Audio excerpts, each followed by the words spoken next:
Halo Tribuners, Anda sedang menyaksikan live update top 10 bersama saya Siska Mawaski. Seperti biasa, kami akan menyajikan 10 informasi menarik yang tengah menjadi sorotan. Langsung saja kita jelang live update top 10 selengkapnya. Kita ke informasi pertama Tribuners. Pasca operasi tangkap tangan atau OTT terhadap Wali Kota Bekasi Rahmat Effendi, sang putri Ade Puspitasari buka suara. Dalam pernyataannya, Ade mengatakan bahwa tak ada transaksi suap yang terjadi di rumah dinas saat KPK menangkap sang ayah. Pengakuannya ini ia sampaikan di hadapan para kader Golkar di Kota Bekasi pada Sabtu 8 Januari lalu. Dalam video viral yang beredar di media sosial, Ade berujar bahwa tak ada uang sepeser pun yang dibawa saat penangkapan Rahmat Effendi. Ia juga mengklaim banyak saksi terkait dengan penjemputan pria yang akrab disapa Pepen itu pada Rabu 5 Januari lalu. Sehingga Ade menilai bahwa penangkapan itu tak bisa disebut sebagai OTT KPK. Terkait dengan barang bukti yang diamankan oleh KPK, Ade menyebut bahwa itu berasal dari tersangka lain. Ade juga menyebut bahwa penangkapan terhadap Pepen merupakan pembunuhan karakter. Saat dikonfirmasi terkait beredarnya video tersebut, Ade mengatakan bahwa pernyataannya merupakan bentuk motivasi pada para kader Golkar. Ia berujar bahwa apa yang disampaikannya sebagai bentuk suplementasi pada para kader agar tidak goyah saat ada yang mengusik. Menanggapi pernyataan Ade yang viral, KPK sudah angkat bicara. PLT juru bicara KPK Ali Fikri menegaskan bahwa yang dilakukan oleh penyidik sesuai dengan prosedur yang ada. Ali menerangkan bahwa KPK juga telah melakukan dokumentasi secara detail, baik foto maupun video dalam proses tangkap tangan.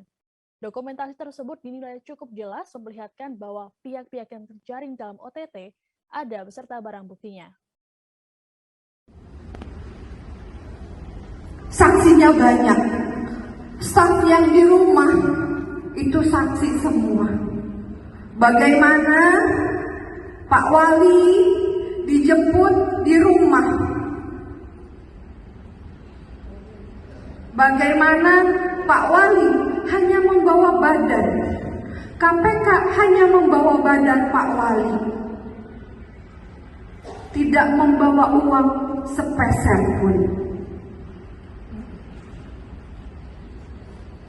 Logikanya, OTT, saya ada transaksi.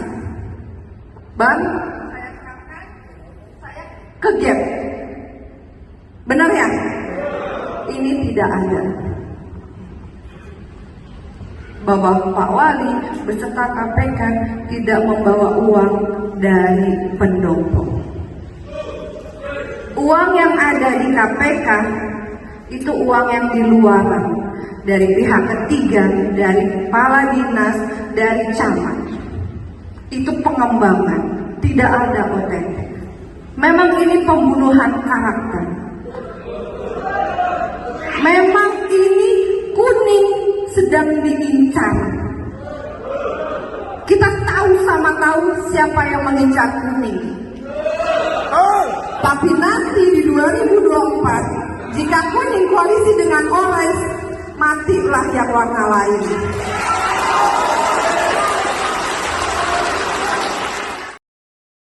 Pengelola Jalan Tol Kayu Agung Palembang, PT Waskita Toll Road, buka suara mengenai kasus kecelakaan yang menewaskan seorang mahasiswi pada Jumat 7 Januari petang. Dalam keterangannya, Sekretaris PT Waskita Toll Road, Alex Siwu menyampaikan keprihatinannya terhadap keluarga korban bernama Feby Korinisa. Alex mengatakan buntut dari kejadian ini, PT Waskita Toll Road melakukan pemeriksaan kondisi ruas tol Kapal Betung dengan peningkatan patroli.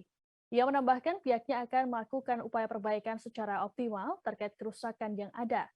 Tanya itu, ia juga akan ada penambahan rambu-rambu di sepanjang ruas untuk memberikan informasi pada pengguna jalan tol.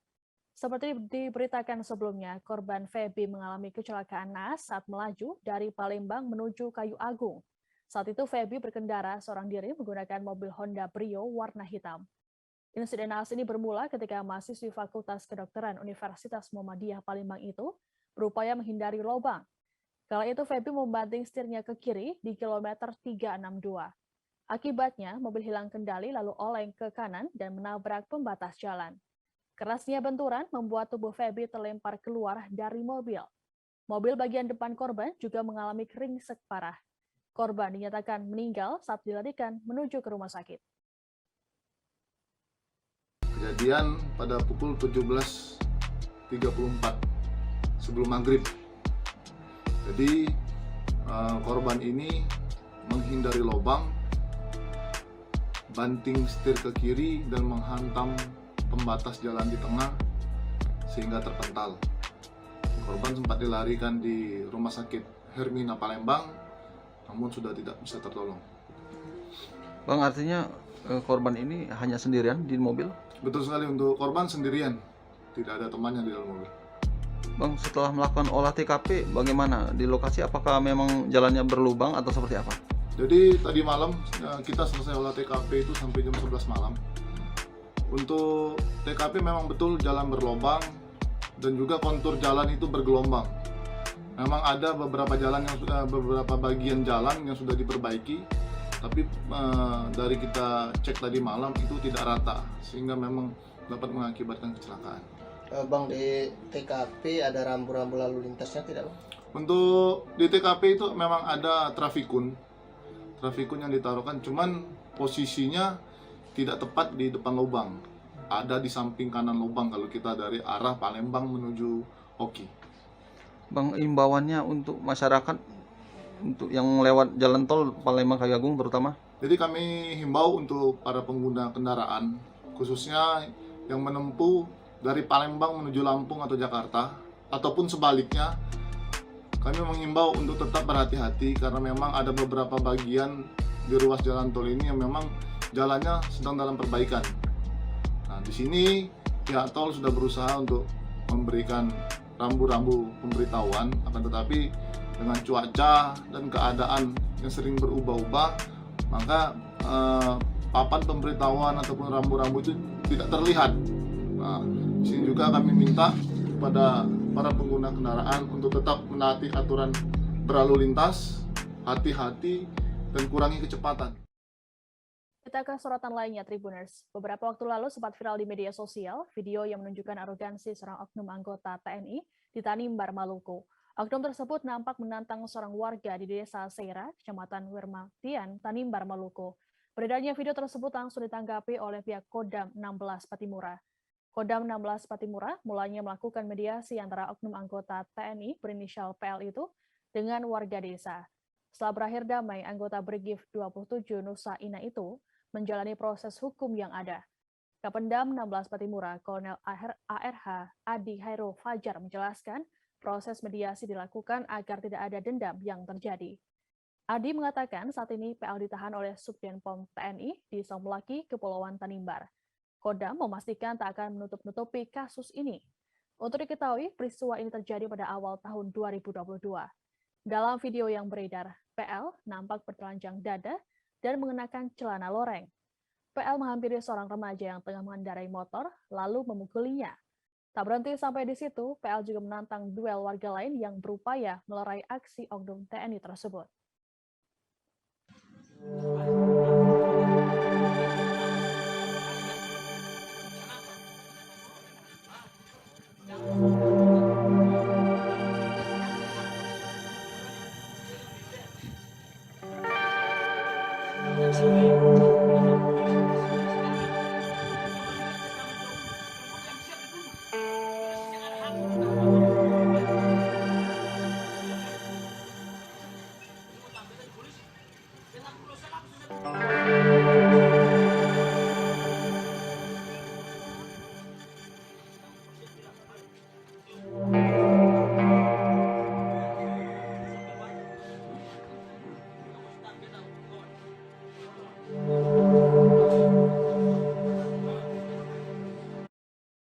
Lantaran merasa kecewa keramba ikan miliknya di Waduk Pusong, Lok Sumawe Aceh akan direlokasi, seorang nelayan nekat mengajukan permohonan suntik mati atau eutanasia ke pengadilan. Pengajuan ini dilakukan oleh nelayan bernama Nazarudin Razali. Rencana relokasi tersebut membuat aparat setempat kerap mendatangi wilayah tempat tinggal Nazarudin dan nelayan lainnya. Hal ini membuat nelayan tersebut merasa trauma. Nazarudin berujar bahwa keramba ikan di Waduk Pusong menjadi sumber kehidupan keluarganya. Relokasi ini dilakukan oleh Pemkot Lok Sumawe setelah adanya temuan pencemaran air di area waduk tersebut.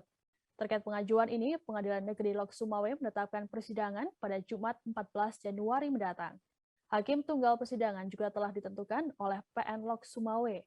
Sementara itu, Ketua Ikatan Penasehat Hukum Indonesia atau IPHI Aceh, Ridwan Hadi, saat dikonfirmasi mengatakan bahwa eutanasia tak diakui dalam hukum Indonesia. Menurutnya, hakim akan menolak permohonan ini. Diketahui pengajuan suntik mati ke pengadilan bukan kali pertama terjadi. Seluruh pengajuan dengan beragam alasan tersebut juga telah ditolak oleh pengadilan. Ini sehubungan dengan ini bukan perkara gugatan ya. Ini merupakan perkara permohonan. Permohonannya. Namanya perkara permohonan itu tidak ada lawan-lawannya istilahnya kan. Menginginkan suatu penetapan dari hakim. Jadi yang pertama sudah didaftarkan kemarin, cuma ada persyaratan yang belum terpenuhi dari sistem tertolak. Jadi hari ini sudah dilakukan pendaftaran kembali dan di sistem sudah diterima. Dan untuk langkah selanjutnya dari kita akan menetapkan hakim yang akan menyidangkan perkara ini. Nah, nanti kita tunjuk hakimnya. Ini sekarang baru perkara yang bermasuk, belum kita tunjuk. Dan sekarang mungkin kalau proses di administrasi sudah selesai semua, di sistem akan kita tunjukkan majelis hakim yang menyidangkannya. Mungkin untuk 3 hari ke depan, mungkin perkara ini akan disidangkan.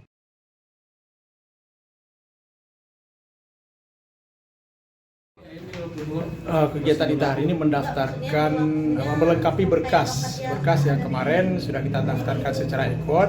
Kemudian ada berkas yang belum lengkap sehingga ditolak. Kemudian ada petunjuk untuk melengkapi secara manual. Terkait apa permohonannya? Permohonan tentang eutanasia yang diajukan oleh Pak Nazarudin, warga Pusung Lama, Kecamatan Banda Sakti, Kota Sumawe. Ini Pak Nazarudin ini kan nelayan petani keramba di waduk. Jadi ini sejak kecil itu sudah menggantungkan hidupannya di sebelum waduk itu sungai. Jadi sekarang sudah jadi waduk, kemudian tetap melakukan aktivitas membuka keramba bersama seluruh warga Pusung Lama di situ.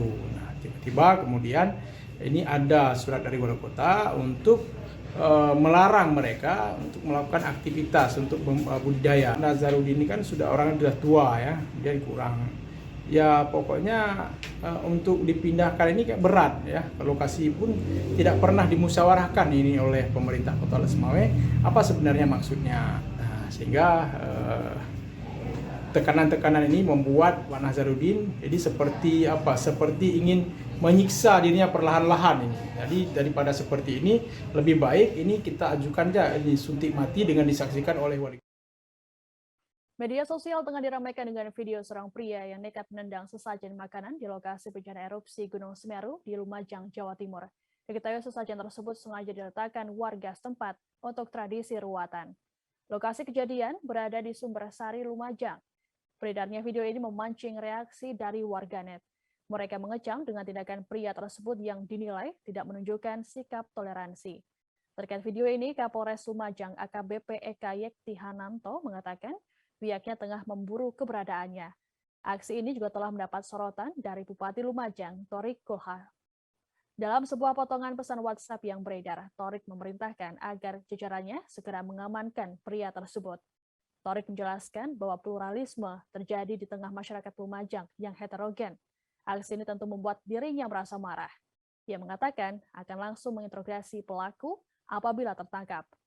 Hal senada juga disampaikan oleh Kepala Kementerian Agama atau Kemenak Kabupaten Lumajang, Muhammad Muslim. Muslim menyesalkan kejadian tersebut telah mencederai kerukunan umat beragama di Lumajang. Mana tuh? Ini yang membuat murka Allah. Ya, jarang sekali disadari bahwa inilah yang justru mengundang murka Allah hingga Allah menurunkan azabnya. Allahu Akbar. Allahu Akbar. Allahu Akbar. Allahu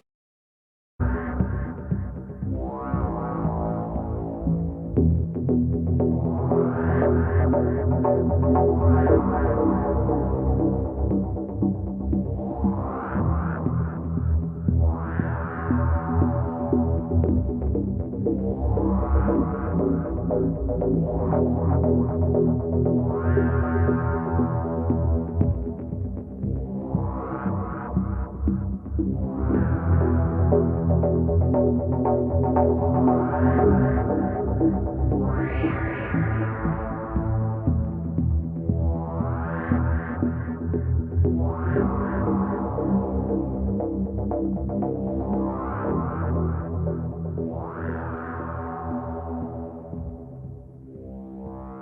Video warga mengejar pelaku tabrak lari di wilayah Cirebon, Jawa Barat viral di media sosial. Pelaku yang mengendarai mobil Xenia menabrak motor di kawasan Stadion Bima, Kecamatan Kesambi, Kota Cirebon pada Sabtu 8 Januari siang. Beginilah detik-detik peristiwa pengejaran warga terhadap pelaku tabrak lari. Bak film action, pengemudi mobil Xenia kejar-kejaran dengan warga yang mengendarai sepeda motor. Pelaku memacu kendaraannya dengan kecepatan tinggi ke arah Jalan Brigjen Darsono, Kedawung, Kabupaten Cirebon. Dalam pelariannya, pengemudi kembali menabrak sepeda motor di simpang 4 lampu merah Cideng. Namun peristiwa ini tidak menghentikan pelaku. Ia justru terus majukan kendaraannya dan terus dikejar oleh warga. Pelaku berinisial RNM itu kemudian ditangkap oleh warga saat akan putar balik di lokasi yang tak jauh dari Mapolsek Cideng. Warga pun langsung mengajarnya rame-rame. Beruntung petugas Satlantas Polres Cirebon Kota yang datang ke lokasi langsung sigap mengamankan RNM dari amukan warga. Kasat Lantas Polres Cirebon Kota, AKP Triyono Raharja mengatakan bahwa pria berusia 29 tahun itu dalam pengaruh minuman keras saat kejadian. Terus, pepet. Terus, pepet, Pak. Jangan akan cari tabrak gua.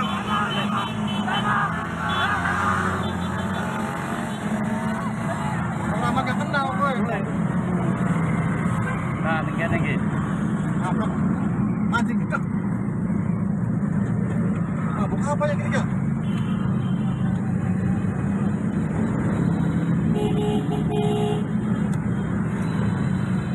Terus.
Seorang nenek di Pangkal Pinang, Bangka Belitung dilaporkan ke polisi setelah menemukan tas berisi uang senilai 5,5 juta rupiah milik seorang PNS.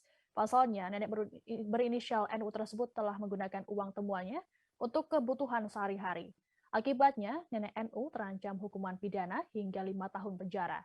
Peristiwa ini bermula ketika seorang PNS bernama Eti Mujiawati mengaku kehilangan tas di Jalan Lintas Sungai Liat pada 28 Desember 2021 lalu.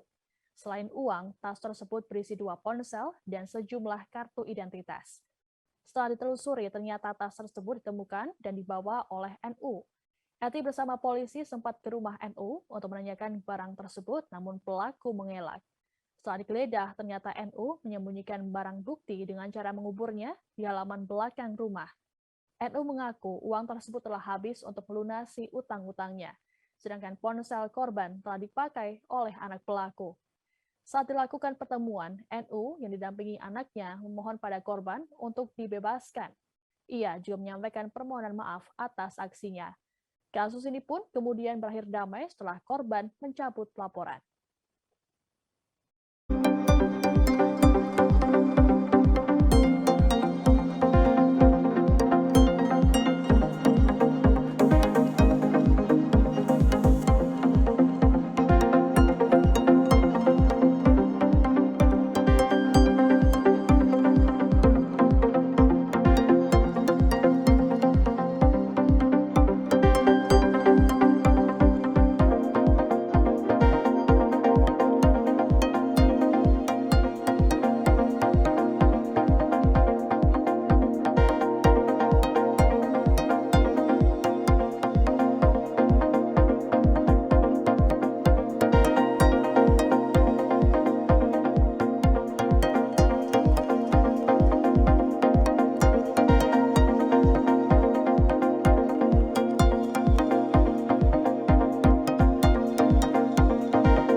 Sebuah tebing ngarai di Capitolio, negara bagian Minas Gerais, berhasil runtuh pada Sabtu 8 Januari waktu setempat.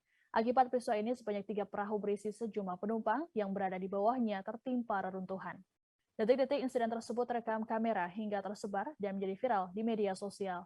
2 perahu langsung terkena dinding batu yang runtuh, sementara 1 kapal yang berada di dekatnya terkena hempasan air yang muncul akibat dinding batu yang runtuh. Dalam peristiwa ini, sebanyak 6 orang dinyatakan tewas, sedangkan 20 orang lainnya masih dalam pencarian. Sebanyak 24 orang telah dievakuasi dari lokasi kejadian.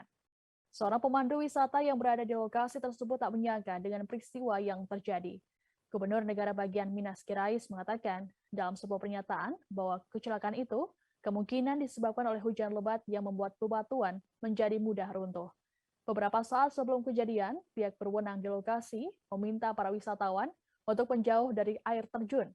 Namun sepertinya imbauan itu tidak diindahkan. Saat ini Angkatan Laut berhasil membuka penyelidikan atas kecelakaan ini.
Ada perbedaan berbeda saat proses vaksinasi anak yang digelar oleh Polres Probolinggo Kota pada Jumat 7 Januari lalu. Pasalnya, saat sejumlah anak datang untuk vaksinasi ditemani oleh orang tuanya, hal ini tak dialami oleh seorang bocah bernama Ferdiansyah. Bocah berumur 10 tahun itu datang bersama dengan teman-temannya dengan sepeda kayu. Saat ditanya, Ferdiansyah mengaku datang bersama dengan temannya karena kedua orang tuanya sudah meninggal dunia beberapa waktu lalu. Untuk menuju Polres Probolinggo Kota, Ferdiansyah menempuh perjalanan selama 15 menit menggunakan sepedanya. Ferdiansyah menceritakan dirinya berangkat ke lokasi vaksinasi. Lantaran sang kakak tak dapat menemani karena bekerja, akhirnya Ferdiansyah berangkat bersama temannya. Bocah tersebut mengatakan bahwa dirinya tidak takut disuntik vaksin dan ingin sehat. Keberaniannya itu pun mendapat apresiasi dari Kapolres Probolinggo Kota, AKBP Wadi Sabani. Ia berharap semangat yang dimiliki Ferdi bisa menjadi motivasi bagi anak-anak yang lain.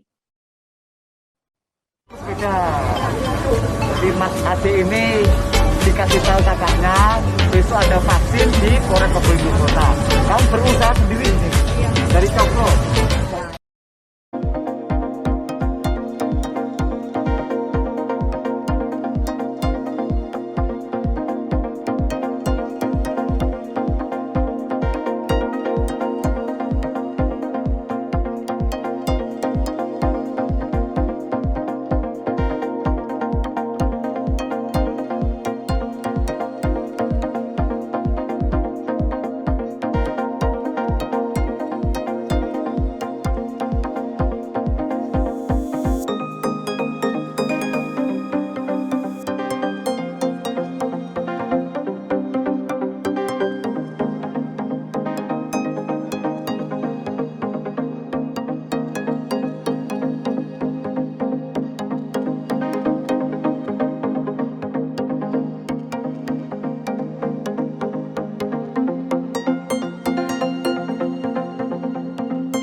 di dalam gedung atau ruangan adalah hal yang biasa, namun bagaimana terjadinya kalau melaksanakan akad nikah di bak truk?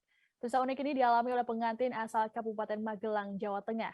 Usut punya usut, ternyata hal ini merupakan kejutan yang disiapkan oleh panitia pernikahan.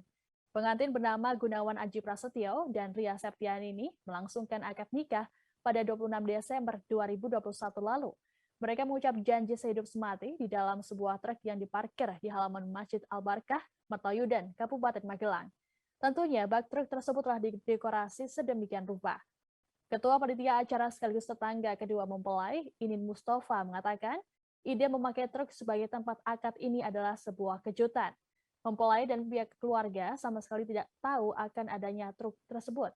Meski kejutan, panitia terlebih dahulu izin kepada pihak keluarga mempelai. Alasan ini bersama panitia memilih truk sebagai tempat ijab kabul bukanlah tanpa sebab. Sang mempelai pria ternyata setiap harinya bekerja sebagai sopir truk. Adapun truk yang dipakai juga merupakan truk yang dikendarai mempelai pria untuk bekerja. Inin dan panitia ingin memberikan kesan tersendiri bagi kedua mempelai dengan adanya akad dalam truk tersebut. Mereka juga berharap mempelai pria selalu berhati-hati saat bekerja karena truk tersebut tersimpan kenangan pernikahannya. Momen ini terekam dalam video yang kemudian viral di media sosial. Ekspedisi Truk untuk mencatat peristiwa suci, peristiwa mulia, ataupun mengantarkan kedua calon mempelai ini mengarungi samudera kehidupan. Ini Bapak Sutrisno sebagai wali, sedangkan saksi Dani dari mempelai pria, kemudian dari mempelai wanita sebagai saksi, monggo disiapkan KTP Bapak Subur Solikin, monggo. Nggih. Ya, monggo. Hah?